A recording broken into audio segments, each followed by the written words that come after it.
Okay, here we go. Hello, everyone. Thank you for joining us today. I'm Colleen Call. I'll be moderating today's panel, and we'll be talking about an incredibly important and very timely topic: BIPOC experiences in tech. BIPOC meaning Black and Indigenous persons of color experiences in tech. What we'll be talking about is what people experience, what we call under the rug.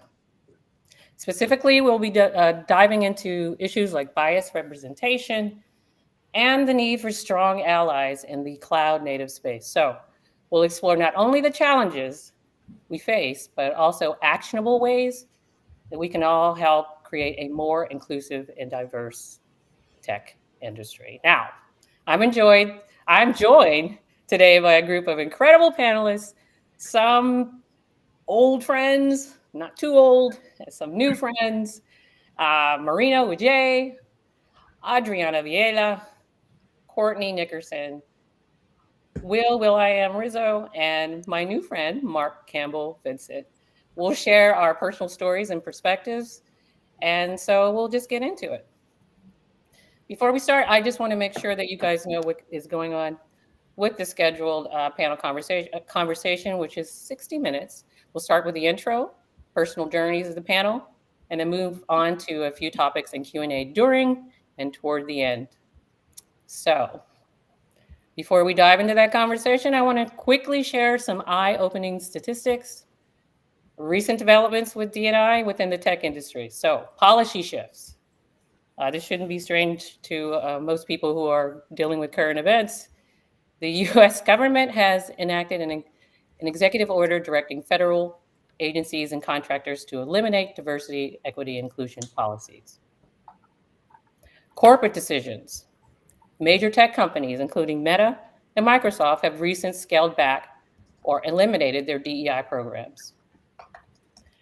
And according to some reports from McKinsey and Company the last 3 years and the 2023 tech report, 63% of employees in the US tech sector are white.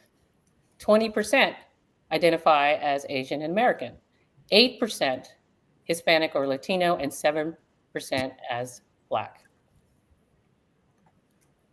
So, with all that information and statistics, we're going to start by asking the panel to share their personal journeys into the tech industry. Think about what sparked their interest in tech, what were some of the challenges that you encountered along the way, and particularly as a person of color. So, who wants to go first? Or I can pick one of my friends. Let's start with Marino. How did I know? I knew it too. So my tech journey has been very interesting, and thank you all for being a part of this panel too. I started my career probably well over 20 years ago, and one of the very recurring themes that I noticed right up front was how brown people, like people of my skin tone, were boxed into this idea of being in tech, right?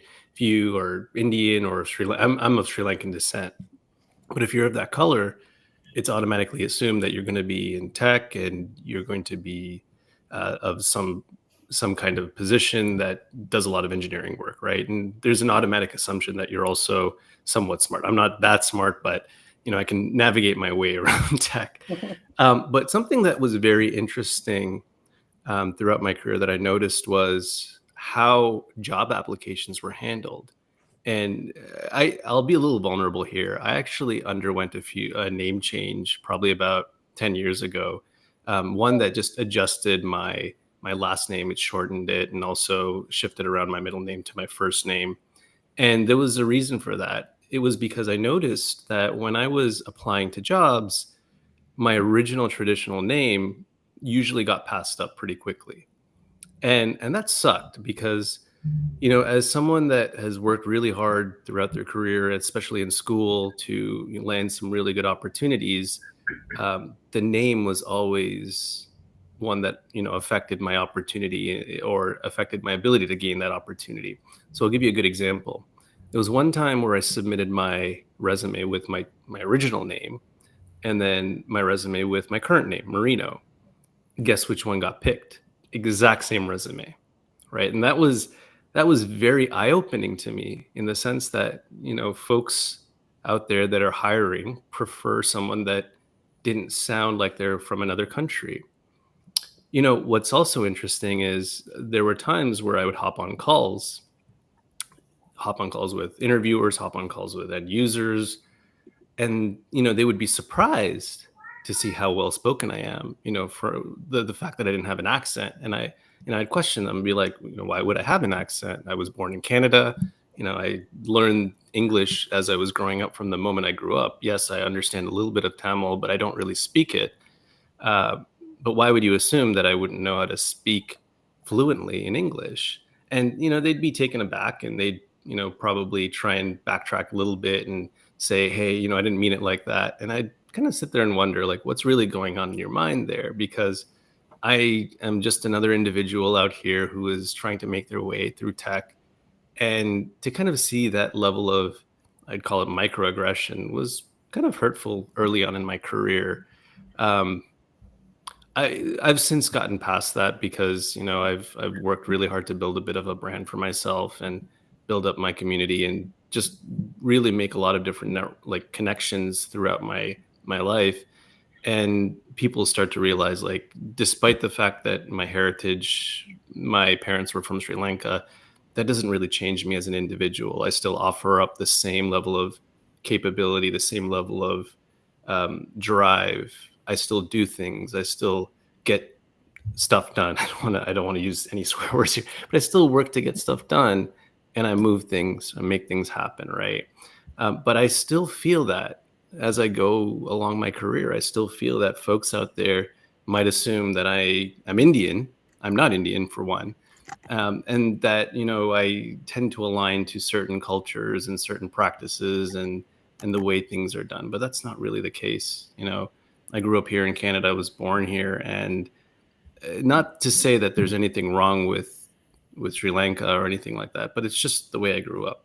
And it just makes me realize, like, how tough it is out there for others like me that have to endure, working through their careers using their own traditional names, trying to get the right job or the right fit. But it is something that still happens today. That's a little bit of my story and my background there. Okay, let's move on to Courtney. Great. Hi. Thank you. Thanks for sharing all of that, Marina. It's a lot to digest and follow, actually. So I am originally from the US. I now live in Europe, in Spain. I was born in the state of New Mexico. The number of times I've heard people say, "Oh, you don't look Mexican," or "Your English is really good," and that's just at the state level. It's been insane. But it's interesting to follow Marino talking about people assuming that he's Indian, because my experience and surroundings of heritage is actually oftentimes referred to as Indian, but is actually an indigenous movement. It's Native American, right? And so there's already a stigma around that. Most people don't even refer to Native Americans or natives in general with the correct terminology. But not just that, when we're talking about statistics, oftentimes Indigenous folks aren't even considered. So there are Indigenous people in like 90 countries around the world. And the representation of Indigenous peoples in technology is less than 1%. That's absolutely mind-boggling. I was looking at those statistics as I was preparing for this, just to kind of see what other people's experiences are. As much as Marina went through a name change, my name sounds incredibly white. My mom is. My dad, however, is a bunch of different things that make him a much browner skin tone. Throughout my entire life, but also my journey in tech, people are like, well, you don't look like there's anything brown about you. Your name doesn't sound that way.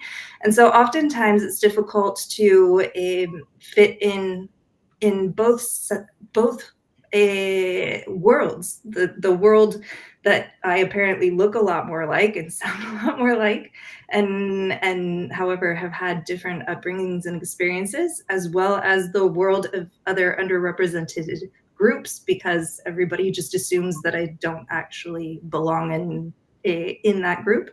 And then on the other side, I grew up in a place that's 10 minutes from the Navajo reservation. There are reservations across the United States. But the reality is that most homes on the reservation are still struggling to have running water and electricity, let alone cloud technology. I had no idea this world even existed. So my journey into tech didn't start 20 years ago. 20 years ago, I was just starting to connect to Ethernet in university. My mind was blown at how fast that was, because my entire experience of anything connected online was a dial-up modem at the public library, which was pretty much the only place that you could even get online where I was living and growing up. So I didn't even know this world existed until about 6 or 7 years ago. So my learning journey and the learning curve is just insane sometimes. And I've been incredibly lucky to come across individuals who have been very helpful and share their information, and the community aspect in specifically the cloud native space has been incredibly helpful. But one experience I had at a conference, actually, I was speaking with Sal Kimmich, and I idolize this woman. She is very proud of her Native American heritage. She's incredibly proud of it, as she should be. And I remember I was very much fangirling, and somebody said, "Oh, you don't look Native." Like, just straight up is like, "But you're blonde. You don't look. There's nothing that looks indigenous about you." And her response was very sallow. She was like, "Well, thank you for your observation," and then continued on with the conversation we were having. But those assumptions that people make it really difficult for some of us to embrace our heritage and our identity, just from our own natural standpoint. My entire life, I've very much, my mom is blonde haired and blue eyed. My dad is a totally different, much darker skin tone of black hair. And I'd get picked up from school by my mom. Nobody ever questioned that she was my mother. If I get picked up from school by my dad, everybody was like, "Who's that brown guy?" And that has very much translated into every industry I've worked in, as including tech. And that is a difficult thing to wrap your head around, and for this particular panel, I was very hesitant to actually join, to even have this conversation, because it's like I am aware that there's already a concept that I don't look like somebody who would belong here. And I'm also aware that there are a lot of people who have indigenous heritage and backgrounds, and they will pass it off as being something else, because the representation in this space is so low, and the stigmas placed upon embracing that heritage at all are incredibly high. And so you spend most of your time actually explaining any connection you have to a heritage, rather than talking about your accomplishments or your resume or things that you'd like to learn, which there's a certain aspect of that educational part that is incredibly important. But also there's a certain moment where you go, how many more times am I going to have to repeat this? And how many more times am I going to get questioned if I actually belong in this space? And how many more times are people going to tell me that I don't look like? And so I think those types of perceptions, comments are things that, as time goes on, hopefully, even if we continue to be an underrepresented group of individuals in this space, hopefully people will stop having such extreme assumptions about somebody's background or heritage, and will just be open to having an open conversation, understanding where they are coming from. Yeah, that's very good points. And we have urban guitar legend who posted assumptions are interstate things. That's a very profound statement to say. And as far as percentages, according to the 2023 tech report, when I was I was reading the percentage of employees in the U.S. tech sector, 1%, less than 1%, as Native Hawaiian, Pacific Islander, or Native American. So I just wanted to make that clear to everyone. Let's move on to Mark Campbell Vincent. Hey, Mark. Good. Hello. Thanks, everyone, for having me. What I'm hearing from Marina and Courtney, like this underlying theme of preconceptions of how you're perceived by people, it does resonate with me. My story begins in New Jersey. I come from a predominantly urban community, and I've always had uh, a niche for being able to solve things, just scratching that itch, trying to understand how things work. And I've always liked computers, but it was only until my cousin, who's a computer science technology teacher in urban communities, that really pushed me to take that into action.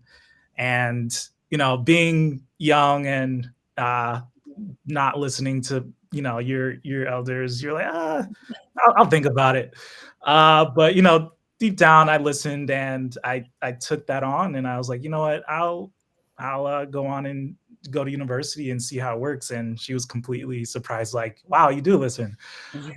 But but yeah, one thing that I noticed when I was actually taking the core comp sci tech courses were these preconceptions of why I was there, and it didn't seem like I was supposed to be there. And that's where really imposter syndrome kicked in, because unfortunately it can be a very predominantly white industry, and just the community there at my university a few years ago weren't always as diverse. And so that's one thing I did notice. And going into the workforce, I started to notice that pattern as well. And I think the preconceptions came with that as well. And I think that's one thing that I always kept in the back of my mind. And it really didn't bother me or affect me until I started to see how I would get passed on things, or opportunities weren't as accessible, not just because of that, but also I wasn't as aware, or I wasn't as vocal. And I think that comes with being aware and having that community and having that sense of community there.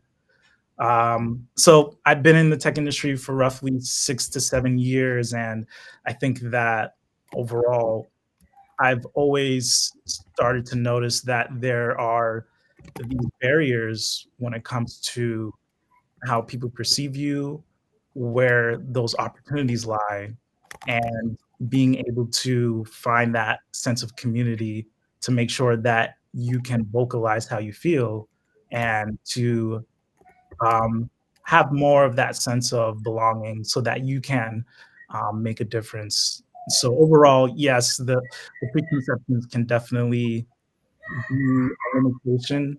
And I think that overall, having this sense of platform and having that community can really help make sure that more people feel like they are included and have that sense of community. Yeah. No, thanks, Mark. I mean, there's some really interesting points going through by listening to your journeys of hearing not looking the part, how you're perceived, not being vocal enough.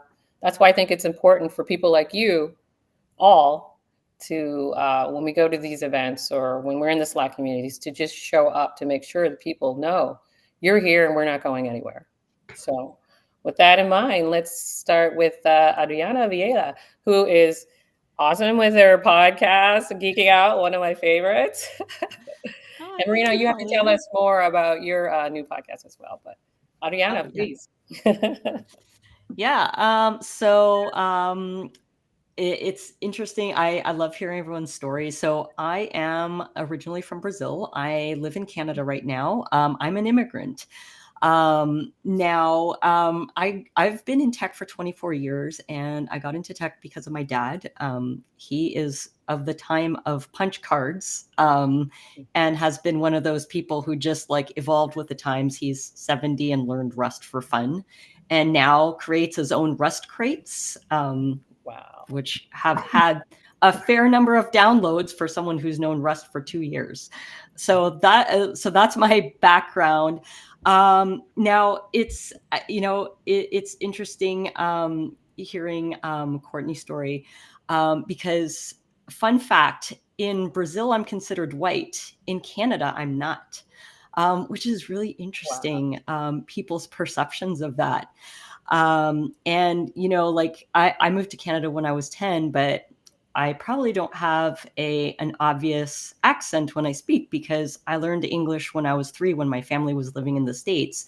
And when we moved back to Brazil for a bit, my parents insisted that my sister and I speak English at home. Both my parents learned English at an early age.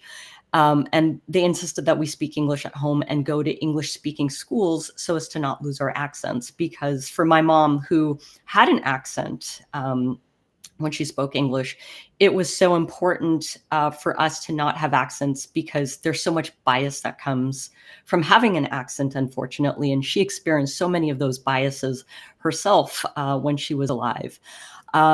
So it's really interesting thinking about that. The other thing, I was thinking back to like Marino talking about his name.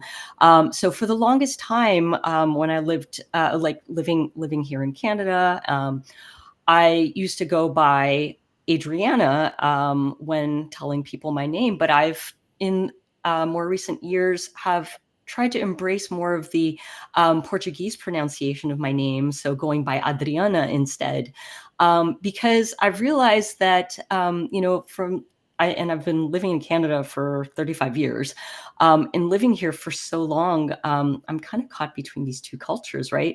I have been basically raised in a North American culture, but I have this Brazilian heritage that I almost forgot about, because we were it's just the 4 of us living here. The rest of my extended family's in Brazil. For a while there, it's like we lost that culture. And then as I've had grandparents die and whatnot, it's been so much more important to hold on to that culture and really embrace it. So that's why now I go by Adriana, and it's okay if you can't pronounce it. But if you try, that's cool. I appreciate that. The other thing that I wanted to mention is, for a while, so I have this blog on Medium. And for a while, when I started it in 2020, I was like, I don't want to like put my name on it. So I went by Adri instead of Adriana, on my like putting my author name on there. And because I wanted it to be ambiguous on purpose. Is that a guy? Is it a girl?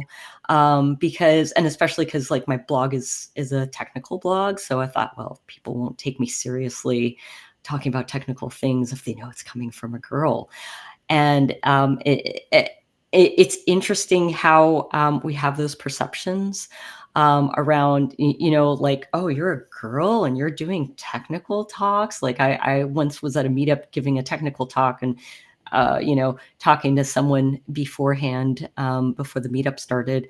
And this guy comes up to me. He's like, so are you like in marketing? I'm like, no, I'm a developer. And he kept like asking more and more questions that just like got his foot further into his mouth. And I'm like, would you just, dude, please stop, because you're like embarrassing yourself. Like the amount of prejudice coming out of this guy's mouth was like unbelievable. So stuff like that makes you like it made me so aware that I am a woman in tech, which for me, to be honest, like when I started, like I have an engineering degree, it was such a point of pride to me to be like, oh, I'm like a girl in a sea of guys, this is awesome. And then I started work and it's like, I'm a girl in a sea of guys, this is awesome, until I realized I'm like, there's no representation. There's like no other girls on my team. And I became painfully aware of my gender when I started taking on more leadership roles, and I started getting crap from guys who are like taking orders from a girl, which like I don't know, like that was, I think, the most hurtful moment of my career, is this realization, the I'm a girl realization, and that like it's working against me. And so as a final note, I do want to say, ever since I started working with folks in the CNCF, it's been amazing, because I feel like this is such a diverse crew, and I've actually met more people who look like me in the last little while than at any point, like I would say in the last 2-3 years, than at any point in my 24-year tech career. So representation matters. Meeting other people who look like you really, really matters, and elevating people, using your privilege to elevate people who aren't seen, really, really matters. And I think this is why this panel is so important. Yes, that's awesome. I'm amazed at these personal stories, so I want to continue, and then we can dive into some of the challenges that you do face in the workplace, similar to what Ariana had mentioned. So, Will, you're up next. As he takes a Yeah, drink. there you go. Of course. Sorry about that. You timed it. Yes, I Um, did. well, I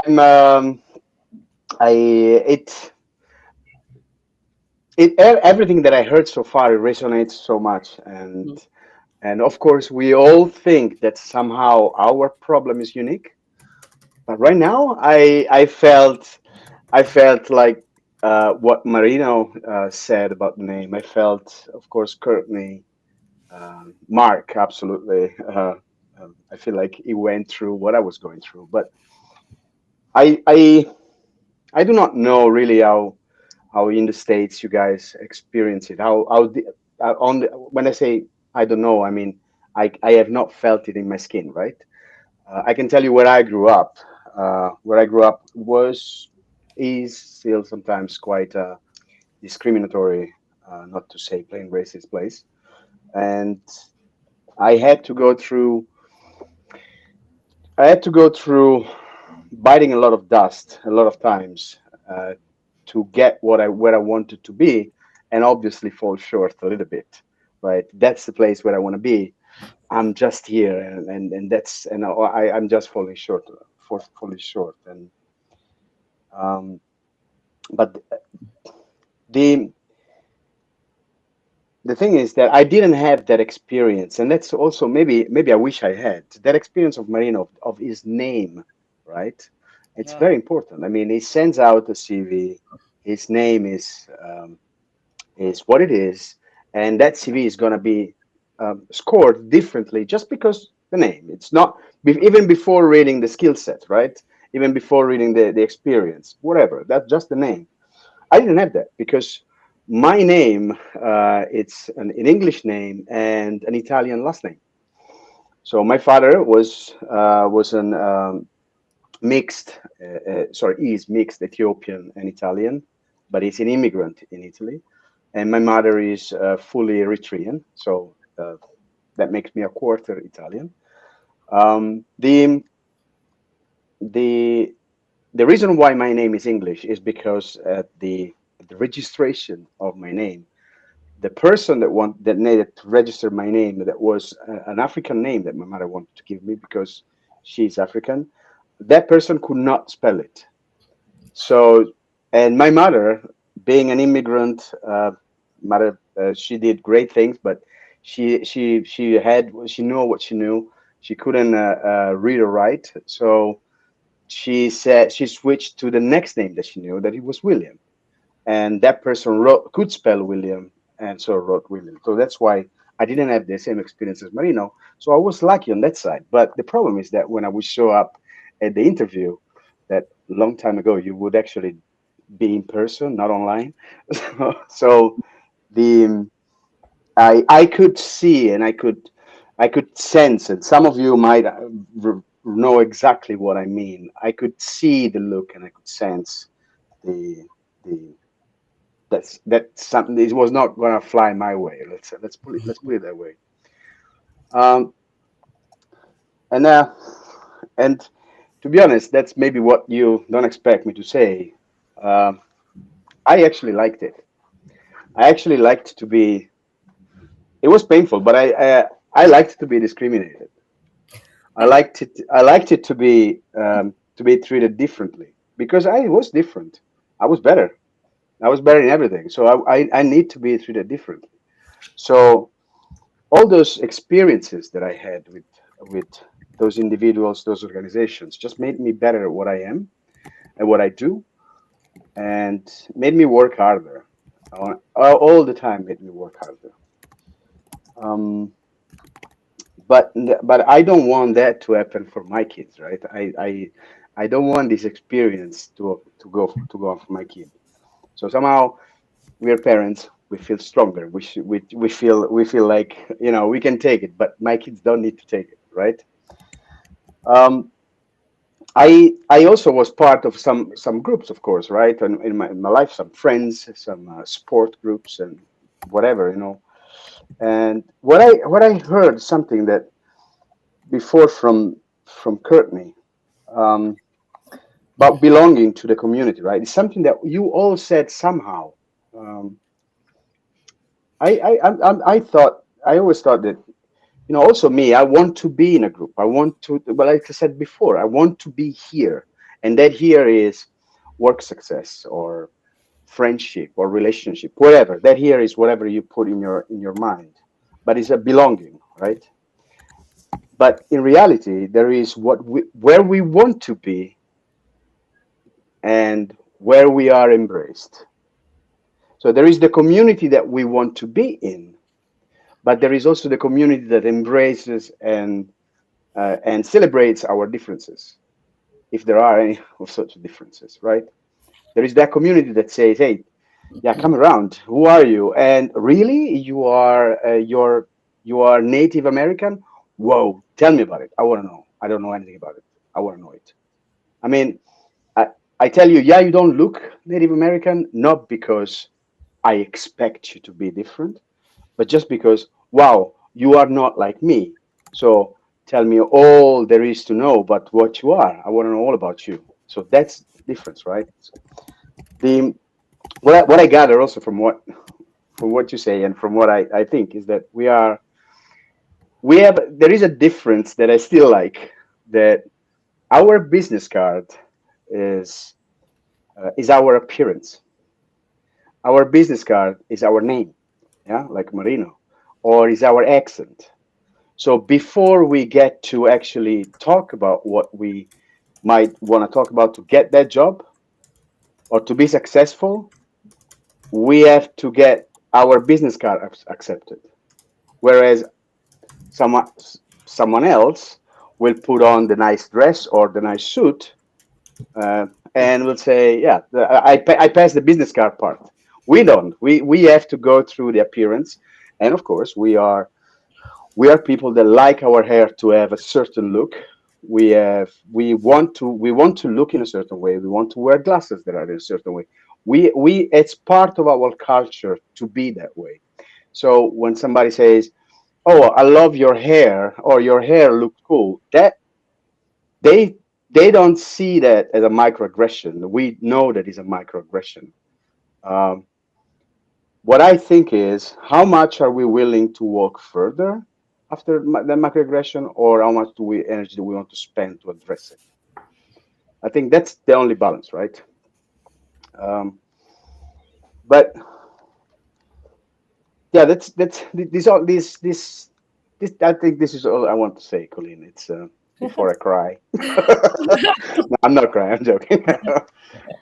No, this is good. And you brought up a really good point about how far you go to assimilate into what is the majority of honestly just white male culture, if you want to call it that, just to prove yourself.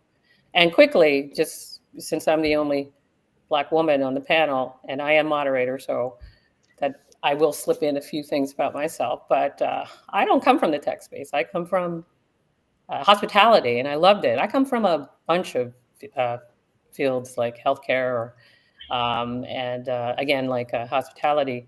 But when I came into the tech space, I did think it was one of the most welcoming. I didn't have to know everything, but I did have the opportunity to learn. But still, I'm constantly having to prove myself, especially because I'm tech media, I'm in marketing, I'm in event planning, that people still don't believe that I know what the heck I'm talking about. No matter how many things that I post on social media to prove that I do. Well, she must have had help. And that's hard every day. And I'm over 50. I'm quite tired of it, but I have to have this mindset that that doesn't bother me anymore. Because sometimes people back in the day, people did accept that and they made you your pet. And then after you do something amazing and prove yourself, you become a threat. So that's been my um, experience, journey, being a Black woman in the tech space. The good news is that having people like you to share these experiences and watch you grow and not have that negative mindset to just keep moving, because one of these days you'll be surprised, and it's because of what you've done. It's all because of you, and you decided to push forward, because I was just tired of being negative and hating. So, but again, with that in mind, moving on, since we shared our personal journeys, let's focus on, do we need to prove ourselves? And if we decide to go another route, how can we help or teach or help tech companies foster better representation and just, try and build pathways for us to do better, really. And anybody can take it. Can I Sure. try? Yeah. Please. I don't know how companies uh, can involve us more, and I don't know if I want to, and if I don't know if I want them to. Uh, That's it. I know. I told you you're not gonna like me. Nice. The what I know is that um, I know about my experience. I know what worked, what I did that worked when I was extremely loud, up close and personal, all these things. What I want is to uh, grab as many like me as possible, and I'm not talking about people of my color and people of my gender.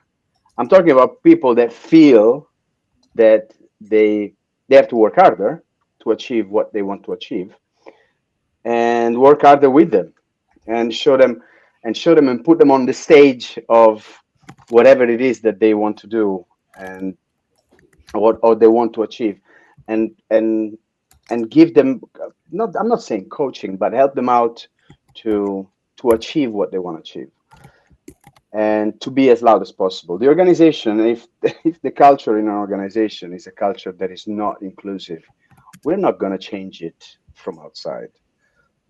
But they might change it from the inside if once those people that have been coached to, they come in, they might start making the noise to change it.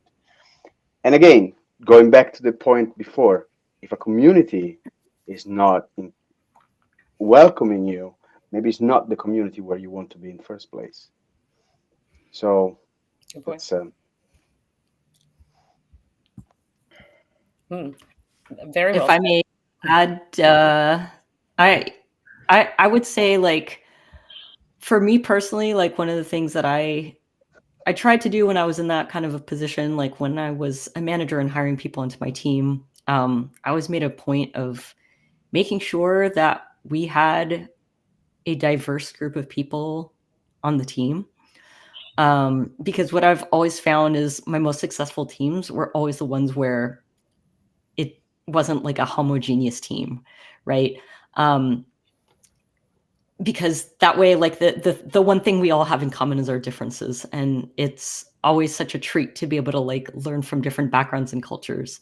But it sometimes it can be, like, very daunting, because it feels like sometimes all this falls on top of you. So it can't be just you hiring diverse people in your organization. I think it's making sure that your organization hires a diverse group of people as well. The other thing that I want to mention, Colleen, you mentioned I have a podcast.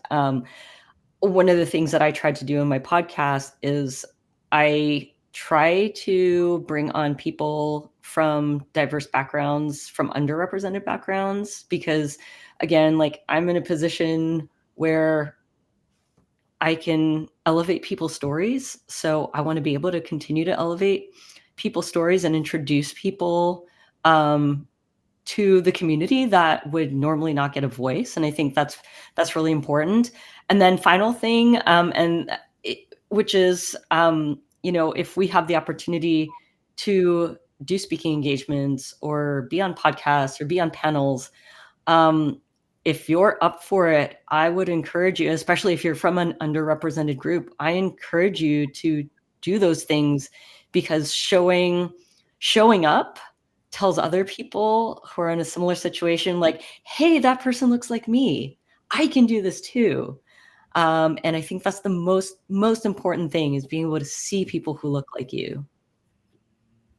Adriana, I liked how you brought up the learning to be able to have this diverse group of people in your team, and it's not just about like you wanting it; it's the people up the like hiring managers and anyone else who has the ability to hire these diverse group of people. And I'll add on to that. It's also getting to know these people, and not just to like hire them just to hit a stat, right? It's getting to know them at a level that they can feel empowered to contribute back. Um, and I think that really does make the difference. And yeah, I'm just wanting to second that. It's awesome. I just wanted to give a shout out to the viewers and who are commenting as well. I see Travis Johnson, and thank you, and hello from New York from you. Fernando from Spain, awesome. Scott Rigby, thank you for joining us. Mohammed from Paris. Ashkanasha, if I ruined that, I am so sorry. Akansha. Akansha. Thank you. She's joining from India. Ashwin from the Netherlands. And oh my God, Kunal, all my favorite people. Thank you. You are one of our favorites as well. And okay, but I do encourage, if you have any questions, hey Bart, nice to see you too. Please post them in the comments, because this is an important conversation, and these lovely people are really making some really good points. And then if we want to continue with that topic, there are other topics I'd love to hear more about. What do you think is the best way to create opportunities for future generations, for people, BIPOC professionals, and looking back on our careers, what kind of advice we would give to offer someone of color who's just starting out in tech? Because tech is important. We want it to stay, and we want it to see more people that look like us. I'll go. I'll just say that it's always do it. Put yourself out there, right? Mhm. People are watching, people are reading, and the more consistent you are as a person of color, the louder you become, right? It's not about increasing the volume.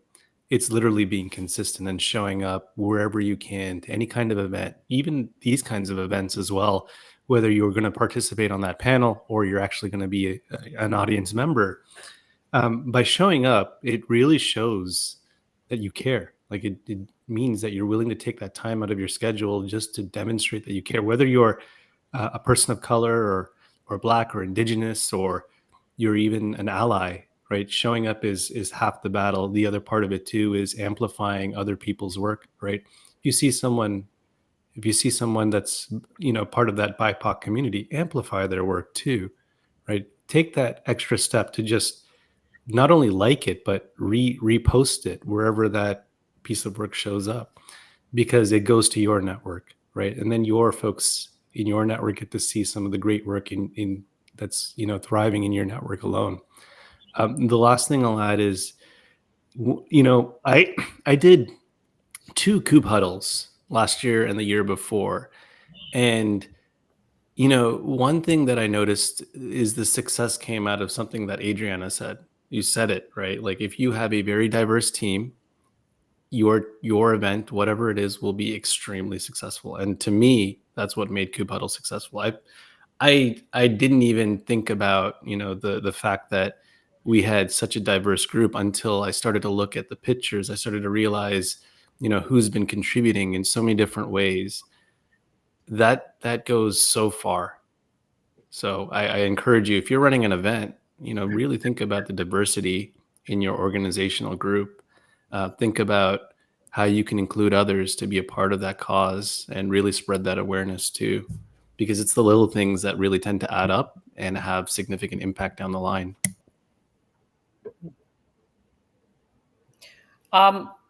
Anybody else on that topic? Sure. I would second what Marina said about amplifying other people's work. As somebody who oftentimes, especially when I first started giving talks, is a very difficult push for me to actually submit a CFP.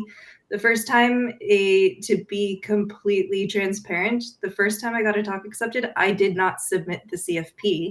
It was submitted for me by Brad McCoy. He submitted it in my name with himself as a co-speaker, and then just blatantly did not prepare anything and kept telling me, yeah, will you get started? So that I would feel confident enough that I was capable of giving that talk on my own. At the time, it was an incredibly uncomfortable and semi-overwhelming experience. Now, looking back, I am so thankful to him for doing that. It was life-changing and career-changing, to be frank. But at the same time, after doing that, the next time I submitted a CFP and it got accepted and it was my own and it was just me, I had been involved in organizing a small conference, and we had struggled to find speakers that were women or diverse in any way, shape, or form. And the very first thing I thought was, oh my gosh, I'm the diversity speaker. And that stuck with me the entire time until I actually gave that talk, and it did not go away until Marino shared my talk, and then somebody from his network said to me, that was really a great talk. I learned this and this and this from you. Had he not amplified that talk, I would have continued to think, oh my gosh, I was just the diversity speaker, and I probably wouldn't have submitted again. So those small What was that talk, by the way, if you don't mind telling us? Yeah.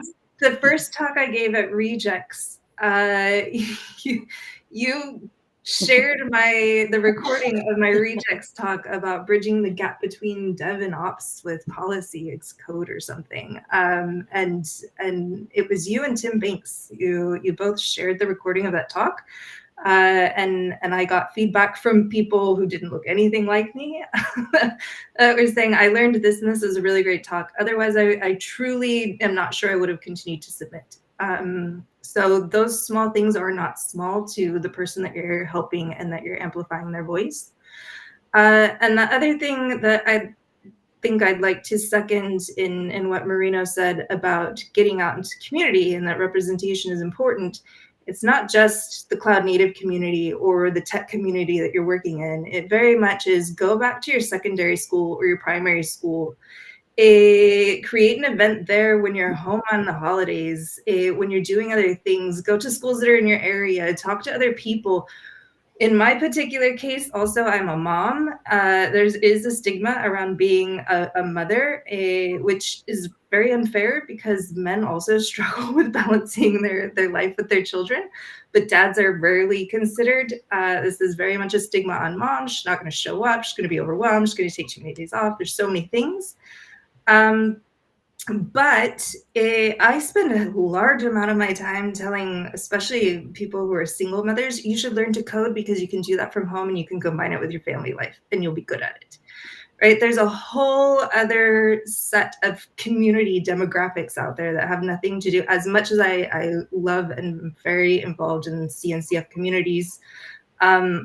Those small things that Marina was talking about, making big impacts, oftentimes are other underrepresented communities that are your neighbors or at the school nearby or wherever you grew up, and finding other people who look like you that aren't in the space and telling them about it.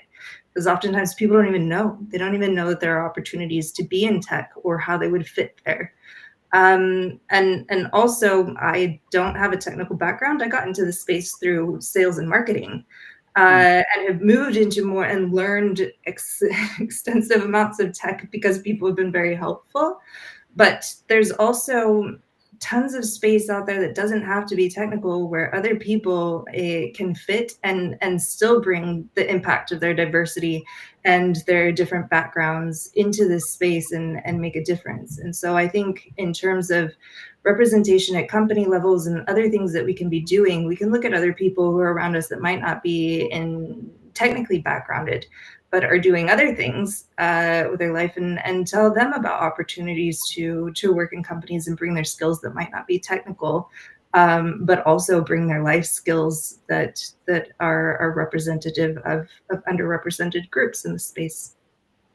No, that makes a lot of sense. And based on current events, we have to push harder and fight harder with the scaling back of inclusion and diversity. So keep that in mind when we're sending out those messages to not only, like you said, the tech industry, but any industry where we show up, and we want to make sure that we're here and we're not going anywhere.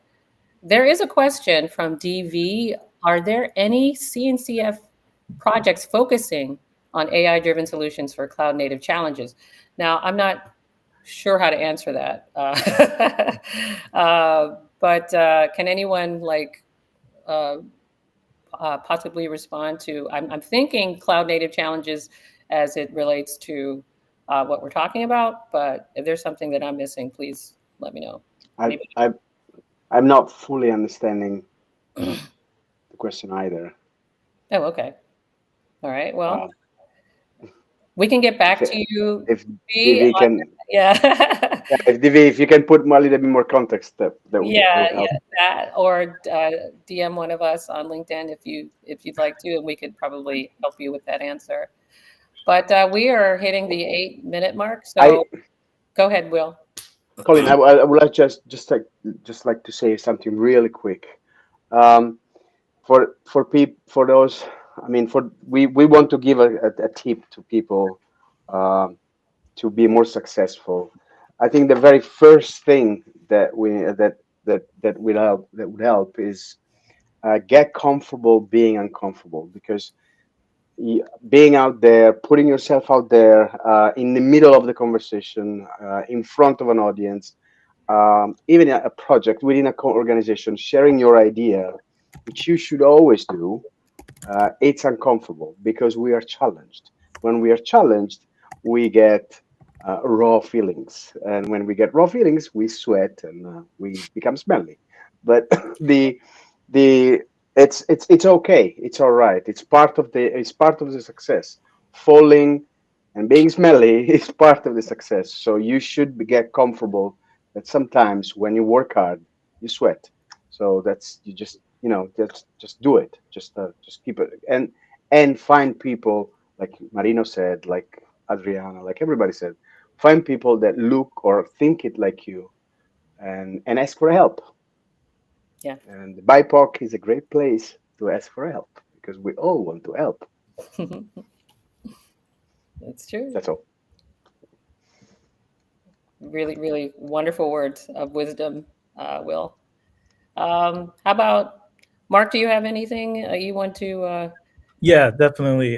Just to piggyback off of Will, the BIPOC channel is growing, and I think that there's potential to be able to gain a lot of insight from people that can be potential mentors, or that you can just ask questions about navigating the CNCF cloud native space. My story with CNCF is, I think roughly 3-4 years ago, I kind of navigated it through just being with a company that I got exposed to a lot, which is really cool. And I met people that looked like me who said, hey, you should check out CNCF. And I think that spark was the one of the best things that happened for my career. And I'm able to meet more people on the panel that listening to everyone's story truly has inspired me, and I'm sure people listening too. So yes, definitely check out the BIPOC channel as well as the other channels in the Slack, and I'm sure that you'll start to realize how you can be a part of that community. Yes, I'm glad you mentioned that. If you did not know already, our wonderful viewers, that CNCF does have the Slack community channel, BIPOC, was how I got to meet these beautiful people, well, the new people like Mark and William. So if you haven't already, please join. It's a great group. And this is how this happened. So we have 4 minutes. Did anybody have any last words before I close out?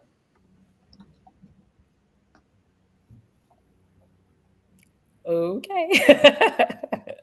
Now, this has been a great group. I mean, thank you. I mean, it's a very insightful, engaging conversation. I have to tell you guys, the last couple of days were a little bit a lot and sort of depressing. And I like getting together with people like you to bring me up and make sure that I know there's always going to be hope no matter what, and keeping that mindset. So I do really appreciate this. I appreciate the Cloud Native community, the Cloud Native Computing Foundation, for making this happen on their platform. Catherine and Libby, you're awesome. And I look forward to more events like this. Again, insightful, engaging conversation today. Having these conversations, I mean, we're going to take action to address the challenges that BIPOC professionals face. And of course, all of you for joining us today. Thank you for your support. And don't forget, of course, to, if you can, join the Slack community. Let's keep this conversation going, whether it's in your workplaces or in communities. We all have a role to play in building more inclusive and diverse tech industry. So thank you again. And we look forward to seeing you at our next event. Please join us at KubeCon. We are all going to be there. Oh, So yes. Come find us. Come find us. Yes, I suspect that most of you will be there. So that's awesome. Yes. And that's Europe and North America. Europe is in London and North America is in Atlanta, of course. Right. Absolutely. Okay. All right. We still have 3 minutes to spare, but it's up to the CNCF. Does anybody have any last words of advice? I have one thought one inspirational thought to leave with. If you ever question whether or not you belong, you do. Someone invited you to be here, and that should be that's reason enough. You belong here. You deserve to be here. That's awesome. That's inspiring. And I want to mention, thank you, Scott Rigby. Just thank you so much for generosity and your perspectives. It's just shitty out there. We need to band together. I hope I don't get any FCC fines or anything for saying that, but I appreciate your honesty. I really do. Okay. With that in mind, thank you again, and we'll see you at the next event.